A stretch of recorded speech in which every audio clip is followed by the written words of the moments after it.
පියුමි මේ අහන්නකෝ. අල්ලන්න එපානේ මාව. මං කිව්වනේ මේ සම්බන්ධ ඉවරයි කියලා. එකපාරම හේතුවකුත් නැතුව. හේතුව මං ඔයාලට කිව්වනේ චාමර මට ගෙදරින් කෙනෙක් කතා කරලා තියෙන්නේ. ඒ වුණාට පියුමි බැහැ අනේ බැහැ. අනිත් එක චාමර ගෙදරින් කතා කරා නම් හොඳ කෙනෙන්නේ. අනිත් එක එයා බිස්නස්මන් කෙනෙක්. එයාට සල්ලිත් තියෙනවා. ඔයාට මොනවද චාමර තියෙන්නේ? මේ ගැනයි කතා කරලා වැඩක් නැහැ. මං යනවා යන්න. හමු වීම වෙන්වීම ලෝකේ හැටි හැම භවයේ අපි මෙහෙම සමුගන්නැති අපේ වැරදි නොමයේ මේ සසරේ හැටි හැම සතුට කෙලවරම දුකකුත් නැති මැනිකේ එනවා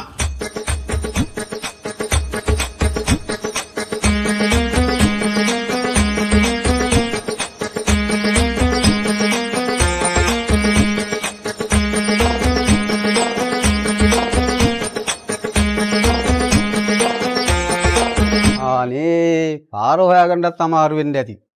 නෑ. එච්චර අමාරු නෑ. එහෙනම් ඇතුළට එන්නන්නේ. එන්න ගෙටෙන්න.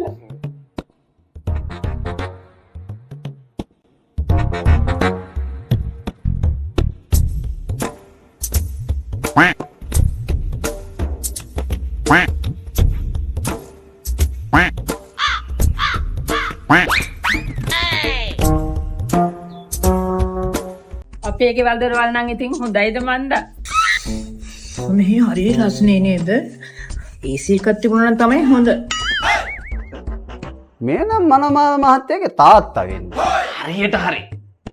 මෙයා මනමාලයාගේ අක්කා වෙන්නෙත් නෑ මේ මගේ නෝනා. මේ කෝ ඉතින් අපේ මනමාලි ඉන්න මන් දුව එක්කන් එන්න.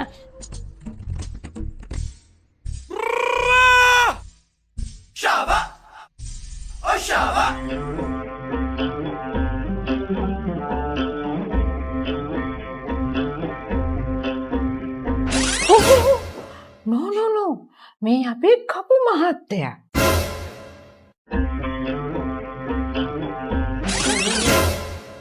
මේ මනමාල මහත්තයාගේ මල්ලි කෝ එතකොට මනමාල මහත්තයා? අපේ කොළුව හරි ලැජ්ජකාරයා. අපි හැම එකපාර අපේ ළමයි ගෙන්නන්නේ නෑ. බබා චූටි පුතා මෙහෙ එන්න පැටියෝ.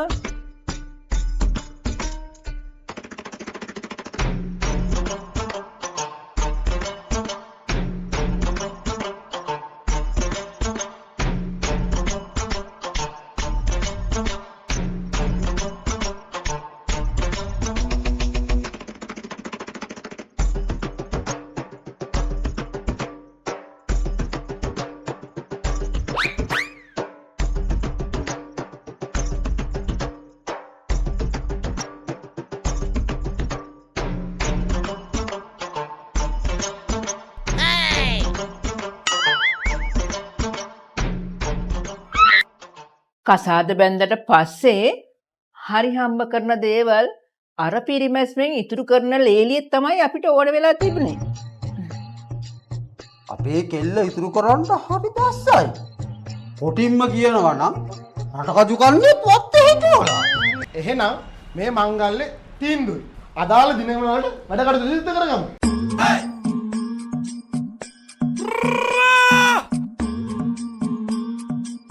බබා ඉන්න මම මේක දාපු ගමන් එනවා. ඉන්නකෝ මේක දාපු ගමන් මොන මගුලක්ද? හම්මට සිරි. පරණ රවුටරේ පියුමි. මොකද මේ තැපල් පෙට්ටියට පොරකන්නේ? කොහේ හරි හදිසි ගමනක්ද? නෑනේ. අපි මේ තායිලන්තේ යන්න හදන්නේ. අපිත් එහෙම තමයි හොඳේ. බලමුකෝ කවුද ඉස්සලාම තායිලන්තේ යන්නේ කියලා. බලමුකෝ කාගේ ෆැමිලි එකද තායිලන්තේ යන්නේ කියලා. දෝනි මොකෝ මොකද අවුලක්ද? අනේ නෑ සුදු මේ මගේ පරණ යාළුවෙක් හම්බුණා. මගේ හොඳම යාළුවෙක් මෙයා. මේ හස්බන්ඩ් වෙන්නේ නැතිනේ. හස්බන්ඩ් තමයි. යාළුවෙක්. ගොඩක් පරණ එක. ඔව්. මේ දිනුම් මැදිමින් තෝරන්නේ ෆැමිලි එක නේ. කොහෙද ඔයාගේ ෆැමිලි එක? කණියෙන් තායිලන්ත යන්න බෑ නේද? ගොඩක් ඉන්නේ. රතිකා මේ